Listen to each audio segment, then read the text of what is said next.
श्रीमद्वाल्मीकि रामायण किष्किंधा कांड अध्याय 59।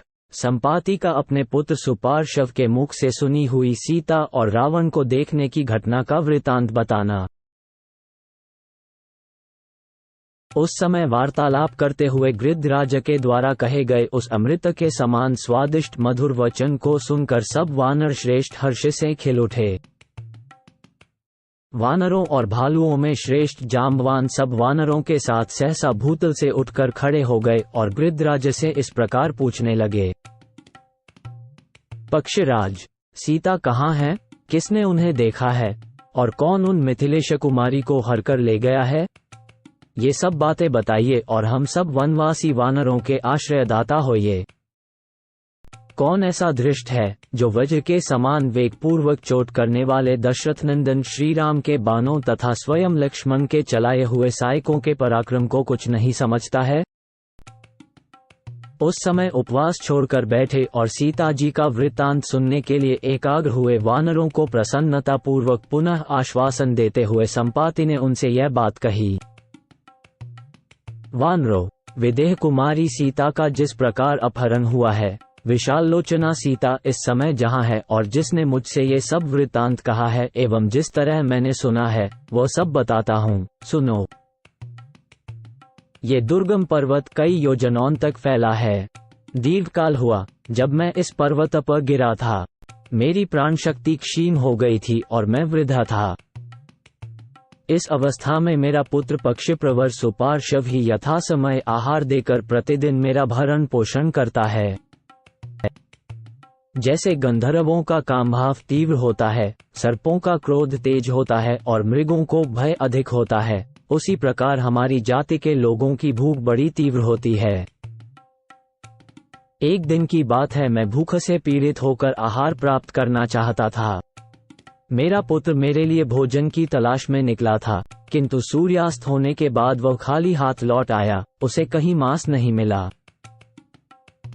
भोजन न मिलने से मैंने कठोर बातें सुनाकर अपनी प्रीति बढ़ाने वाले उस पुत्र को बहुत पीड़ा दी, किंतु उसने नम्रतापूर्वक मुझे आदर देते हुए ये यथार्थ बात कही।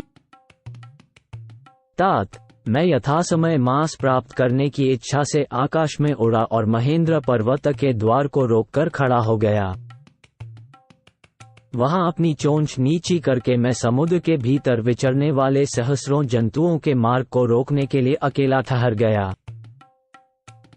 उस समय मैंने देखा, खान से काट कर निकाले हुए कोयले की राशि के समान काला कोई पुरुष एक स्त्री को लेकर जा रहा है। उस स्त्री की कांति सूर्योदय काल की प्रभा के समान प्रकाशित हो रही थी।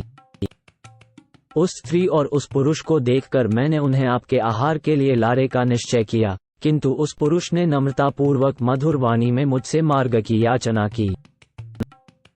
पिताजी, भूतल पर नीच पुरुषों में भी कोई ऐसा नहीं है जो विनयपूर्वक मीठे वचन बोलने वालों पर प्रहार करे। फिर मुझ जैसा कुलीन पुरुष कैसे कर सकता है?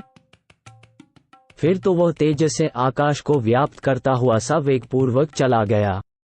उसके चले जाने पर आकाशचारी प्राणी सिद्धचारण आदि ने आकर मेरा बड़ा सम्मान किया।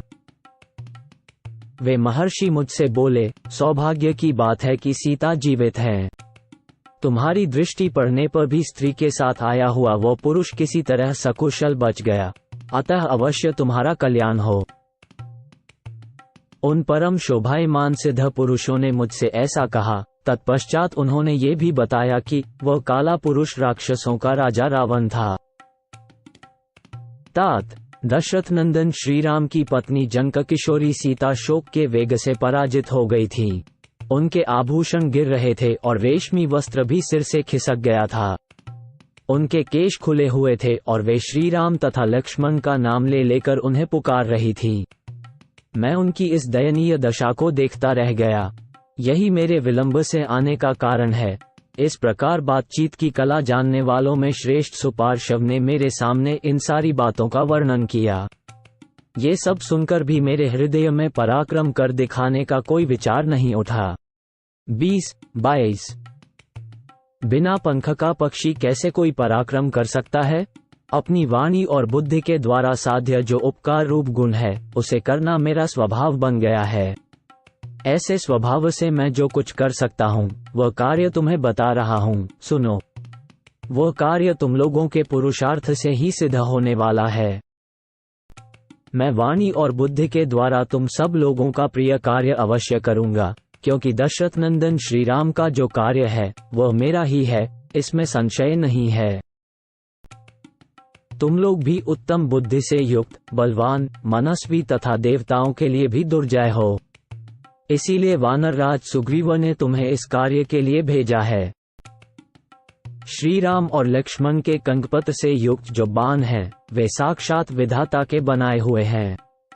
वे तीनों लोकों का संरक्षण और दमन करने के लिए पर्याप्त शक्ति रखते हैं। तुम्हारा विपक्षी दशग्रीव रावण भले ही तेजस्वी और बलवान है, किंतु तुम जैसे सामर्थ्यशाली वीरों के लिए उसे परास्त करना आदि कोई भी कार्य दुष्कर नहीं है। अतः अब अधिक समय बिताने की आवश्यकता नहीं है। अपनी बुद्धि के द्वारा दृढ़ निश्चय करके सीता के दर्शन के लिए उद्योग करो, क्योंकि तुम जैसे बुद्धिमान लोग कार्यों की सिद्धि में विलंब नहीं करते हैं।